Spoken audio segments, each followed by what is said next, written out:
अस्सलामुअलैकुम। हम बनाने जा रहे हैं स्टू। और मैंने उसके लिए ले लिया आधा किलो हड्डी वाला गोश्त, यानी नॉर्मल गोश्त जो होता है। उसमें 2 प्याज़ें, 2 दरमियानी प्याज़ें मोटी मोटी काट के डाल ली। उसके साथ साबुत मिर्चें 8-10 ये डाल ली इसके अंदर। और 8-10 लहसुन के जवे डालेंगे। और साबुत गरम मसाला जिसमें ज़ीरा है, सफ़ेद ज़ीरा, थोड़ी सी सिया मिर्च है, 2 दालचीनी के टुकड़े और 2 बड़ी इलायची के। उसके बाद उसमें 1 चम्मच भर के हम नमक डाल देंगे। और अब पानी डाल के हम इसको गोश्त को गलने के लिए रख देंगे। हमने अभी ये सारे मसाले नहीं डाले स्टू बनाने के लिए, हमें बाद में भी आधी चीज़ें इसमें ऐड करनी है, मगर पहले हम गोश्त को गला लेंगे।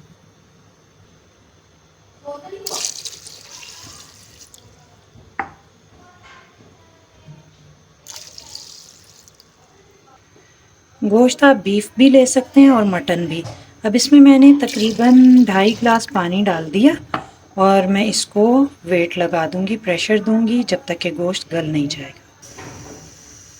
मगर ढक्कन बंद करने से पहले इसमें आधा कप ऑयल हम ज़रूर शामिल कर देंगे। 20 मिनट के बाद प्रेशर देने के बाद हमने इसको चूल्हा बंद कर दिया था और ये अब मैं इसको खोल लूँगी।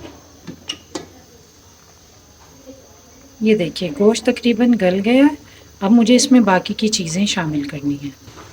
हम इसमें डालेंगे 4 टमाटर। जितनी देर में ये पानी खुश्क होगा उतनी देर हम इसमें चीज़ें भी शामिल कर देते हैं। 4 टमाटर कटे हुए,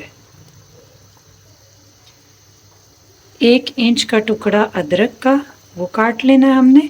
इसमें कटे हुए मसाले ज़्यादा डलते हैं, साबुत या कटे हुए। अब हम इसमें शामिल करेंगे साबुत धनिया। और ये आप देख रही हैं 1 चम्मच भर के साबुत धनिया है, लेकिन हमने इसको बारीक नहीं पीसना। हमने साबुत धनिया को अच्छा सा कूट लेना है और थोड़ा थोड़ा इसमें से साबुत रहेगा तो स्टू का टेस्ट इससे दोबाला होगा। इस स्टेज पर हम इसमें डालेंगे आधी चमची हल्दी और आधी चमची ही पिसी हुई लाल मिर्च। अब हम इसको अच्छा सा भून लेंगे। अभी पानी भी खुश्क हो जाएगा। ऑयल हम इसमें पहले से शामिल कर चुके हैं। मिर्च हमने आधी चमची इसलिए डाली है क्योंकि हम इसमें साबुत लाल मिर्चें पहले से डाल चुके हैं, तो उसी का हिसाब रखते हुए इसमें नमक मिर्च का आप इजाफ़ा करेंगी। और अब पानी खुश्क होने पे इसको हम अच्छी तरह 10 मिनट भून लेंगे। इसमें पानी काफ़ी हद तक कम हो गया, बस अब ये घी छोड़ देगा तो मैं इसको भून लूँगी। घी छूटने तक ये भुनेगा। बड़ी अच्छी सी खुशबू इसमें से आ रही है मसालों की, और जब ये भुन जाएगा फिर आगे आपको बताती हूँ। ये देखें अब ये तकरीबन भुनने पे आ गया। पानी इसमें तकरीबन खुश्क हो गया। साथ साथ साबुत मिर्च को आप खुद ही चम्मच से ज़रा सा तोड़ लेंगी और इसको हम अच्छी तरह से भून लेंगे। और उसके बाद इसमें 1-2 चीज़ें और शामिल करें। ये देखें ये तकरीबन भुन गया है सालन, बल्कि अच्छी तरह से भुन गया है। और अब हम इसमें फाइनली जो चीज़ें रह गई हैं वो हम इसके अंदर डालेंगे। तो हमने 4 अदद प्याज बारीक काट ली है, मैं इसमें ऐड कर दूंगी और थोड़ी सी आंच तेज़ कर दूंगी। ये प्याज पानी छोड़ेगी। आंच मैंने ऊंची दरमियानी कर दी है और इस पे थोड़ी देर ढक्कन दूंगी 5 मिनट के लिए, जब ये प्याज अपना पानी छोड़ देगी। चम्मच चला लेंगे हम।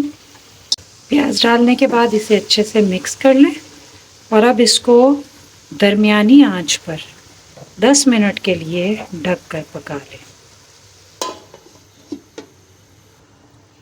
10 मिनट के बाद आप देखेंगी प्याज काफ़ी हद तक नरम हो चुकी होगी। बस मैंने अदरक और हरी मिर्चें काट ली हैं। अब आखिरी स्टेप हमारा ये है कि हमने इस पर कटी हुई अदरक,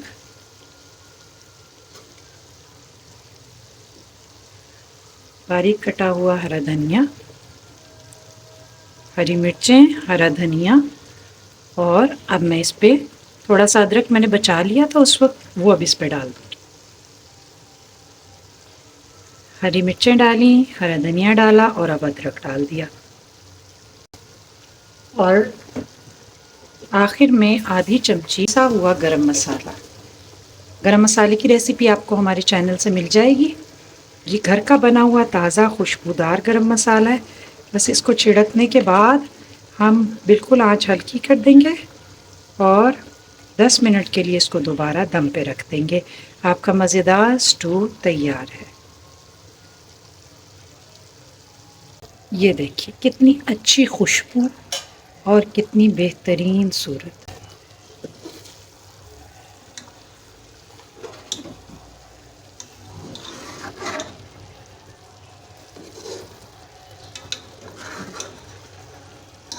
दावत में बनाएं या घर में आपस में मिलकर खाएं।